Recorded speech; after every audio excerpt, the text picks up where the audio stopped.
والے بزرگ بھائیوں اور بہنوں، السلام علیکم۔ میرے لیے آج یہ ایک بڑا خوشی کا موقع ہے کہ یہاں پر آج لائرز کمپلیکس کا سنگ بنیاد رکھا گیا، جس کے لیے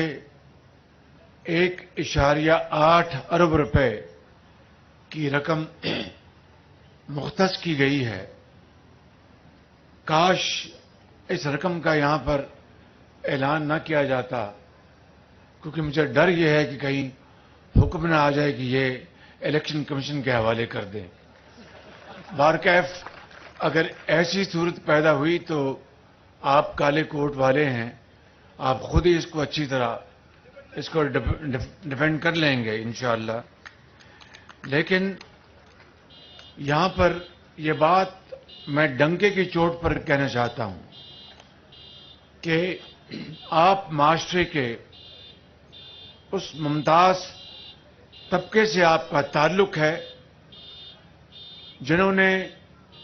قانون کی حکمرانی، عدلیہ کی بحالی اور انصاف کے حصول کے لیے آپ نے پاکستان مارز وجود میں آنے کے بعد اب تک اور آئندہ بھی آپ قربانیاں آپ نے دی ہیں، جدوجہد کی ہے، اور یہ آپ نے جو آج مقام حاصل کیا ہے یہ کسی نے آپ کو پلیٹ پہ رکھ کے نہیں دیا، یہ آپ نے خود یہ جنگ لڑی عدل اور انصاف کے لیے، اور آج آپ اس کا میں سمجھتا ہوں کہ بجا طور پر اس کا کریڈٹ آپ کے سروں پر ہے۔ میں جناب چودھری اعظم نذیر تارڑ صاحب کو مبارکباد پیش کرنا چاہتا ہوں، جناب رانا ثناء اللہ صاحب کو، کہ انہوں نے اس لائرز کمپلیکس کے لیے آپ کے لیے پوری تندہی سے یہ کارنامہ انجام دیا، وگرنہ یہ کولڈ سٹوریج میں پڑا تھا، کاغذوں میں تھا۔ لیکن کمشنر سی ڈی اے یہاں پر ہوں گے اور ڈپٹی کمشنر بھی ہیں، مجھے نہیں معلوم کہ اس میں سپورٹس کمپلیکس شامل ہے کہ نہیں۔ اگر سپورٹس کمپلیکس نہیں ہے تو اس کو شامل کیا جائے، تاکہ اس کے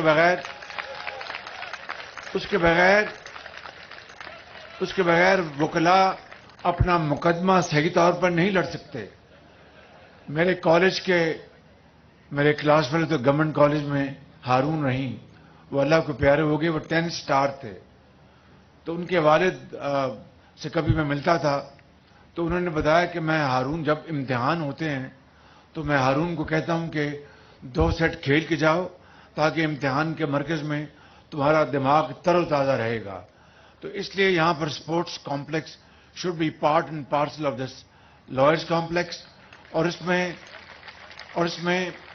سوئمنگ پول بھی ہونا چاہیے، خواتین کے لیے علیحدہ، خواتین کے لیے علیحدہ اور مردوں کے لیے علیحدہ یہاں پر سوئمنگ پول ہونا چاہیے، تاکہ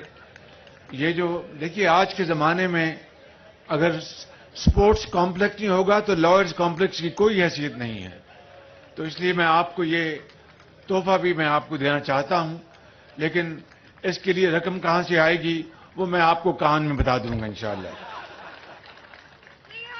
میرے بزرگوں، بھائیوں اور بہنوں، یہاں پر آئین اور قانون کی حکمرانی کی بات کی عباسی صاحب نے بجا طور پر، اور آپ سے زیادہ اس کے لیے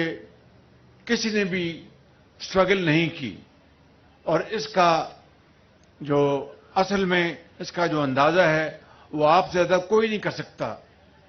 اور یہ حقیقت یہ ہے کہ جہاں پر آپ نے عدلیہ کی بحالی کے لیے ڈنڈے کھائے، گولیاں کھائیں، اور دن رات آپ نے، اور ہر جگہ پورے پاکستان میں آپ نے جلوس نکالے، ریلیاں نکالی،